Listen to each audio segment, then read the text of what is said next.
Hey guys, welcome back to the channel. As many of you know, and we've talked about in our videos before, Mariah and I, before we got married, did a year of long distance dating, Alaska to Michigan, which is a 4-hour time difference. And we definitely learned some things in the process of doing that. And today we thought we'd talk about it and share some points and some tips on kind of how we got through it. And maybe you can get something out of that that's useful to you. Our number one point is to stop texting. And what we mean by that is so much can get lost in translation, one, but two, you get to know a person completely differently when you're in person versus just their texting habits. You can't see their body language. You can't hear the tone of voice that they use when they say those phrases. So much can just get miscombobulated, which... Discombobulated. Honestly, I thought that was a fake word. Maybe, I don't know, but it's definitely discombobulated. You know what I mean. And it can start really stupid, unnecessary arguments because one person thinks they're talking about one thing and the other person's actually taking them seriously while they were just joking. So many problems that can arise from that. Basically, what we did was very, very minimal texting. Usually, I mean, we'd have some days where we texted more than others, but usually on average, it was probably like 3 or 4 texts a day, and that was it. Just like simple, like, good morning, hope you're having a great day, or something like that. Really, we saved up the majority of our talking for once a week. I would stay up all night and we'd talk on the phone. When you're dating or engaged or married, you're not texting the person. Like, you will text them throughout the day possibly, but your primary form of communication is going to be talking, and it can be very difficult or challenging to kind of get over the hurdle from going from a texting relationship to a talking relationship.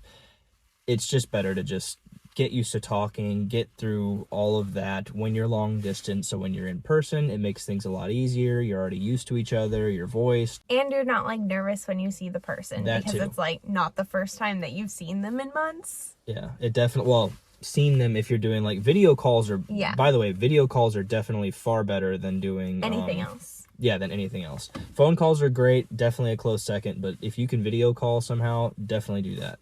And one thing I want to mention too that I have recently been doing with all my friends is Snapchat videos. So instead of like texting people all the time, I just like, essentially it's like FaceTime without it being live, but we just record ourselves talking and asking questions, and it's the best thing ever. So if you do have bad internet issues, you could also do that. Point number 2 is speak your mind. Do not play games. Because games are exhausting and it ends up becoming where someone's trying to win or trying to get something out of the other person. Healthiest relationships are when you're giving what you have and the other person is giving what they have and you're giving it your all and you're working through it together. Not speaking your mind, like you want to say something or you feel a certain way or you think something and you just want to talk about it, but you don't because you're not sure how the other person's going to respond or react. You know, all that stuff that goes through people's minds and the stress and anxiety. Just talk about it. And something I want to add, if you like the person, tell them. There's so many teens nowadays, or I guess when I was a teen more so, the people were like, ooh, I wonder if he or she likes me. And then they'd go for like months without like actually discussing it when they could have just like actually expressed what both of them felt and like saved a bunch of time. So I'm not saying rush into love or anything like that, but like, don't hide your feelings. If you have them, just like be honest. Don't be all gushy, but like it's not that weird to tell someone you like them. It's normal. It does feel weird. I'm not gonna, I think it's fun. But... And even if you're not sure if they like you, I would just say it anyways because you don't want to have regrets not knowing. That's very true. Some people act completely weird when they like someone, and it may come off as like completely like sometimes even mean. So just put your heart out there. It'll be fine. It may break, but it'll fix itself. At least you know. I mean, exactly. That is a very, very true statement. You're either holding on to feelings that you have, not knowing how it's going to end, stuck in a constant state of anxiety, which we all know is not a good feeling, not knowing where things are going or how it is, and it's just you're this horrible, nervous, stressed out wreck. Or you just ask the question and it's either a yes and you're happy or a no and you can move on. Like it's nervous. We get it. We've been there, but you got this. You got it. The third point is be real. Don't just FaceTime when you look perfect. Girls, take off your makeup. Guys, show them your bedhead if you have bedhead. I don't know. Just like be realistic with each other, and then once you're in person, it won't be a shock. Like, what? You always don't like wear cute clothes? Like, just be realistic. None of us can put on a perfect front forever.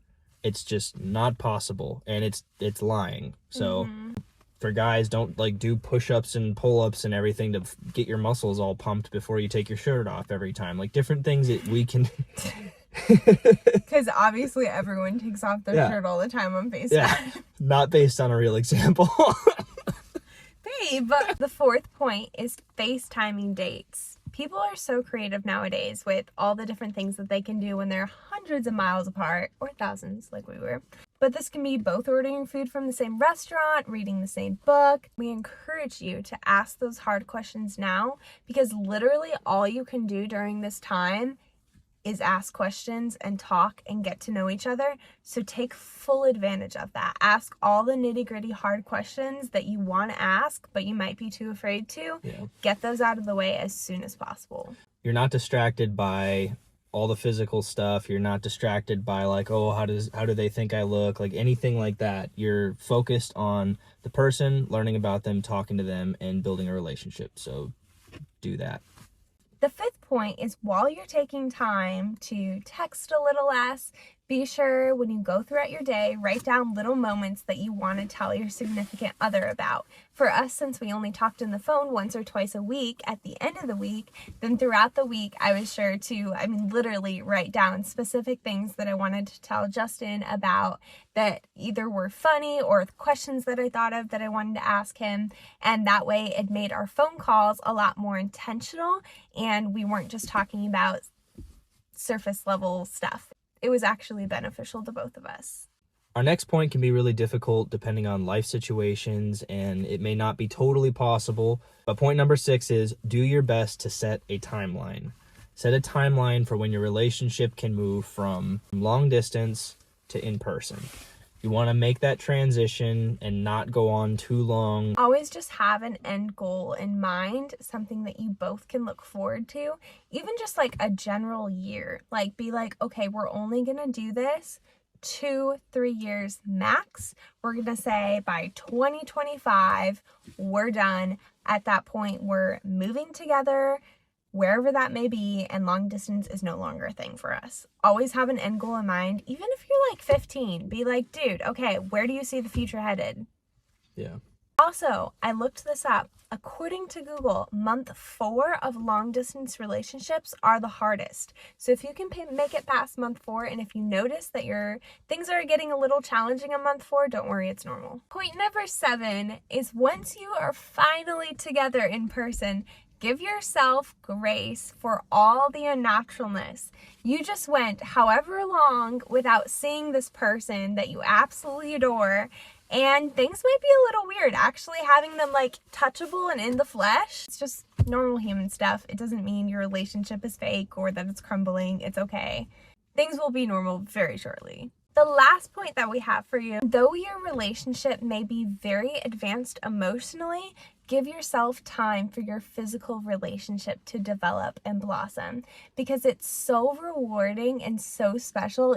Even those little hand holds or just touches on the shoulder feel freaking amazing when you haven't had any physical touch from your significant other in months to years. So take it slow. We encourage you to just enjoy every single little thing and let your physical relationship blossom as your emotional relationship already has. Well, that's a wrap for this video. We hope those points were helpful or enlightening. Interesting at the very least. If you get a chance or you just want to be nice, please be sure to meander down to that like button and subscribe. We'll see you next time. Bye! Bye.